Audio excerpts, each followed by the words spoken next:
Welcome back to Random History. I'm your navigator on our journey to explore the little-known events and people that make history such an amazing subject. The events I delve into are probably not the ones you learned about in school. No, these are the ones that when you do hear about them, you're likely to think that they could not possibly be real. But they are. The B-17 bomber was aptly nicknamed the Flying Fortress. Its armament was quite impressive. 13 50 caliber machine guns spread throughout the airplane and an impressive 12,500-pound bomb capacity. It was quite formidable for 1945.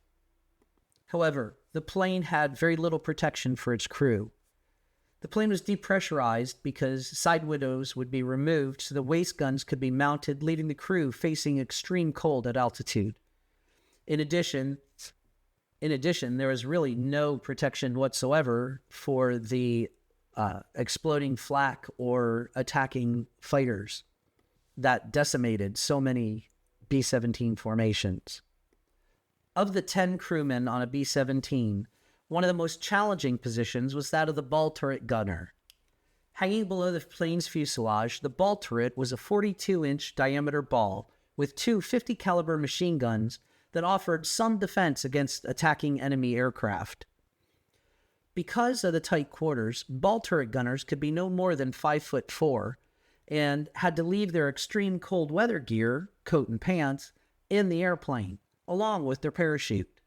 If the crewman had to bail out, the ball turret gunner had to climb out of the turret, don their gear, then their parachute, before they could safely jump. As you will hear today, this could prove very problematic in case of an emergency. The subject of both stories today were B-17 ball turret gunners in World War II. The first story is truly one that I think you're going to think was totally made up, but again, 100% true. A man was thrown from his stricken plane, fell 20,000 feet without a parachute, crashed through a glass roof, and lived to tell the tale. Today's true hero was the first enlisted person in the Army Air Corps to be awarded the Medal of Honor. Both men are absolutely the truest of heroes. Alan McGee's incredible story of survival during World War II stands out as one of the most remarkable incidents of human endurance and fortune during conflict. Born on 13 January 1919 in Plainfield, New Jersey, McGee served as a turret gunner aboard a B-17 Flying Fortress in the U.S. Army Air Corps. His survival after falling from his plane without a parachute during a bombing run over France remains one of the most extraordinary war stories. McGee grew up during the Great Depression, and like many men of his generation, he was drawn to military service as the U.S. entered World War II following the attack on Pearl Harbor in December of 1941. By this time, the European theater was in full swing, and the need for airmen was growing rapidly. McGee enlisted in the U.S. Army Air Corps in 1942, eager to do his part in defeating the Axis powers. Following basic training, McGee specialized as a ball turret gunner, a perilous position on a B-17 Flying Fortress. The ball turret, located on the underside of the aircraft, was a small spherical compartment housing twin 50 caliber machine guns. The gunner inside was highly vulnerable during a combat because the turret hung below the plane's belly, making it an exposed and dangerous position, particularly in the event of an emergency. Yet, despite these dangers, McGee dutifully carried out his missions. Alan McGee's life would change forever on 3 January 1943. On this day, McGee and his crew embarked on a daylight bombing mission over Saint-Nazaire, France, a strategic Nazi submarine base. The target was crucial to the war effort as German U-boats operating from Saint-Nazaire threatened Allied convoys bringing supplies to Europe. Flying in a formation of B-17 bombers, McGee's crew approached the heavily defended base. Anti-aircraft flak erupted around the bombers, filling the sky with deadly bursts of shrapnel. It was a scene all too familiar with B-17 crews. The Flying Fortresses, as they were called, were famous for their ability to withstand immense damage and remain airborne. However, even these robust planes could not survive certain kinds of hits. During its bomb run, McGee's B-17 was struck by anti-aircraft fire. The shrapnel hit the aircraft's fuel tanks and tore through the fuselage, quickly rendering the plane uncontrollable. As the B-17 fell apart around him, McGee realized the severity of the situation. With no time to don his parachute, he had little choice but to attempt an escape from the doomed aircraft.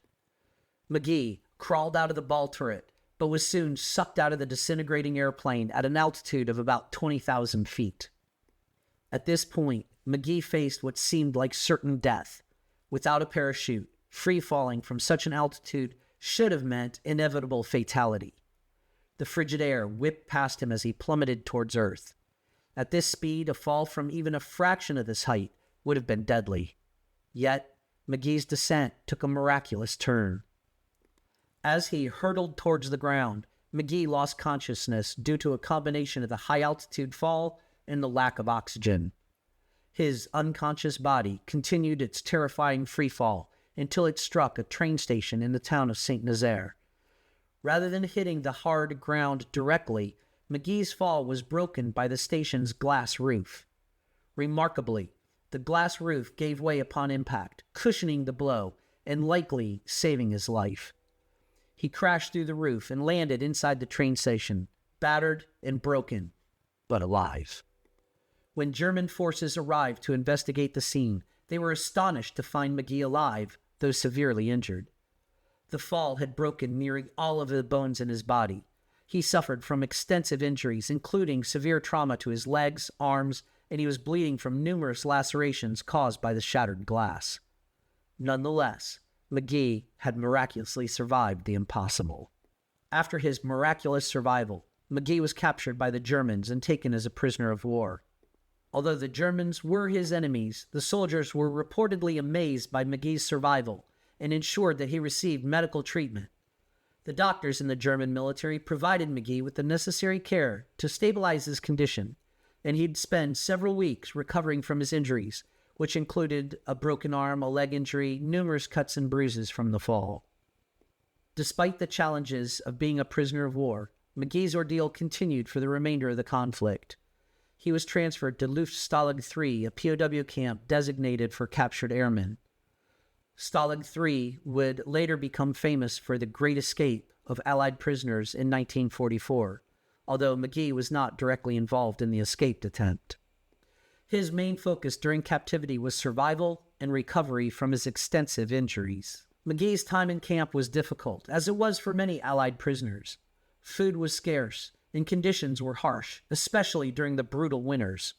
However, McGee remained resilient, and his incredible survival story became the source of inspiration for his fellow prisoners. While he was fortunate to have survived his fall, McGee endured nearly 2 years of captivity until he was liberated by Allied forces in 1945. After the war ended, McGee was repatriated to the United States, where he resumed a quiet life away from the spotlight. He returned to his hometown of Plainfield, New Jersey, and spent much of his time reflecting on the war and his miraculous survival. For years, McGee lived a relatively private life, though he occasionally shared his story with close friends and fellow veterans. In the years following the war, McGee's remarkable story gained renewed attention. Historians and war enthusiasts recognized his survival as one of the most unbelievable tales from World War II. McGee himself acknowledged the role of fate and luck in his story, expressing gratitude for having survived such a harrowing experience. He became a symbol of the indomitable spirit of those who served during World War II, demonstrating that even in the face of seemingly insurmountable odds, survival was possible. McGee eventually settled in northern New Mexico with his wife. He spent his later years enjoying a peaceful life, traveling and spending time with loved ones. Though he did not seek out fame or recognition for his wartime experiences, McGee became a humble hero in the eyes of many. His survival story became part of the rich lore of World War II, illustrating the human capacity for resilience even in the darkest of times. Alan McGee passed away on 20 December 2003 at the age of 84. His legacy as a World War II hero and survivor remains an enduring reminder of the incredible challenges faced by the greatest generation. McGee's survival after a fall from 20,000 feet is often cited as one of the most unbelievable tales of the war, yet it is also a testament to the randomness of survival in combat. McGee's story has been remembered and celebrated in various forms of media. His fall from the B-17 without a parachute was even recognized by the Guinness World Records. It is often compared to other extraordinary wartime survival stories, such as that of British airman Nicholas Aukermaid, who survived a fall from his bomber after his parachute failed, and a Yugoslavian flight attendant, Vesna Volkovic, who holds the record for surviving the highest fall without a parachute at over 33,000 feet after her aircraft was sabotaged in 1972. Historians and aviation enthusiasts have studied McGee's case as an example of the unpredictable nature of war. His story is often recounted in documentaries and books about World War II air combat, serving as a powerful illustration of the dangers faced by airmen in the thin line between life and death during wartime. McGee's incredible journey from the skies above Nazi-occupied France to the German POW camp and ultimately back to freedom speaks to the resilience of the human spirit. Though he never sought to be a hero, Alan McGee's survival story has become an enduring symbol of courage, fortitude, and the unpredictable nature of war. Alan McGee's World War II service and miraculous survival stand as one of the most incredible stories of the conflict. From his dangerous position as a ball turret gunner to his astonishing fall from a B-17 and his subsequent capture and imprisonment, McGee's experiences encapsulate the dangers and unpredictability of aerial combat during the war. His story remains an enduring testament to human resilience and the extraordinary capacity to survive against all odds. One of my older brothers told me this story when I was a little kid. Even as gullible as I was then, I thought that there was no way that that could possibly have happened. Then I read about it in a book on B-17s and had to look into it more. If you listen to the trailer for this podcast, this was one of the stories I teased way back then. I told you it was unbelievable. For today's hero, I chose to keep the ball turret theme going. He was a fairly unlikely hero. In fact, the week of the incident that he won his Medal of Honor, he was actually being punished with KP, or kitchen duty, because he was late to a mission briefing. However, after serving his punishment, he went on his first combat mission, and the rest, as they say, is history. Maynard Harrison Smith, a ball turret gunner in a B-17 Flying Fortress during World War II, is a notable figure in U.S. military history for his extraordinary bravery and actions under fire. Born on 19 May 1911 in Cairo, Michigan, Smith joined the United States Army Air Forces relatively late, at the age of 31. Initially drafted in 1942, he trained as an aerial gunner and was assigned to the 423rd Bomb Squadron of the 306th Bomb Group, which was stationed in England.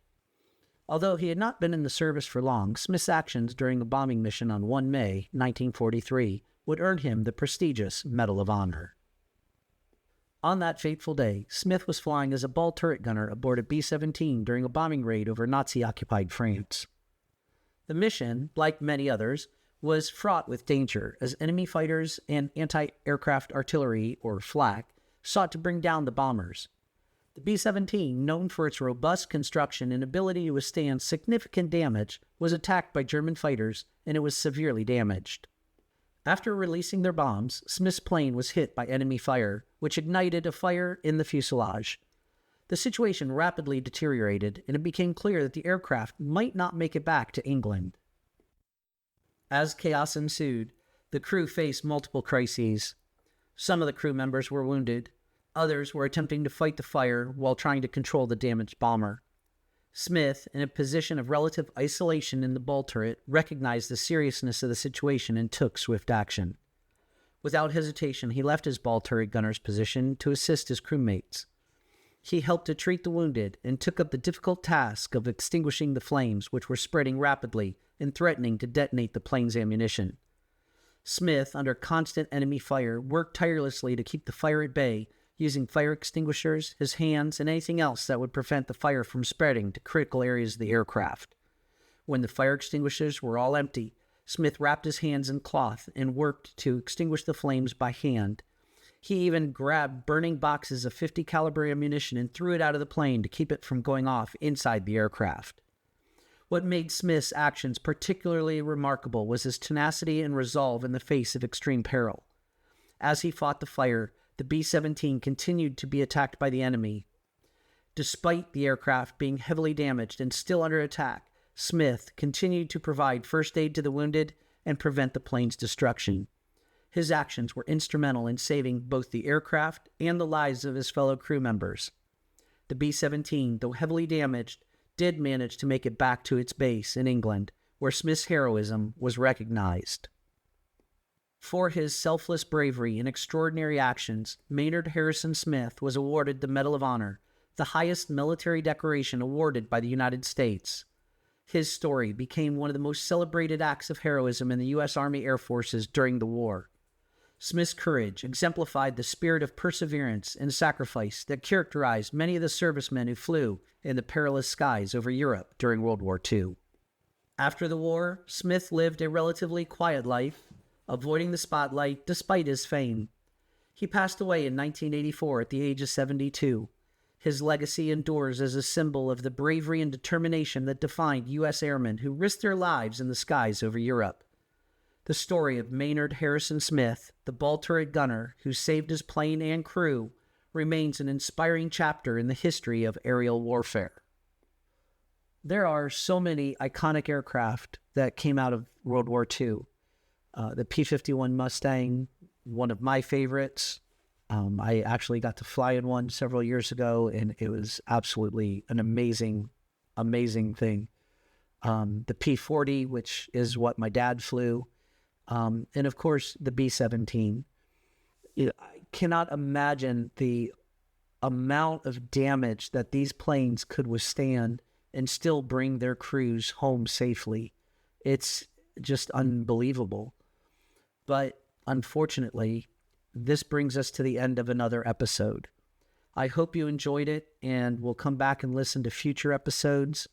If you'd like to view a transcript or the sources for the episode, click on the description. You can also make suggestions for future topics by clicking on that same link. Until next time, make some history of your own. Navigator out.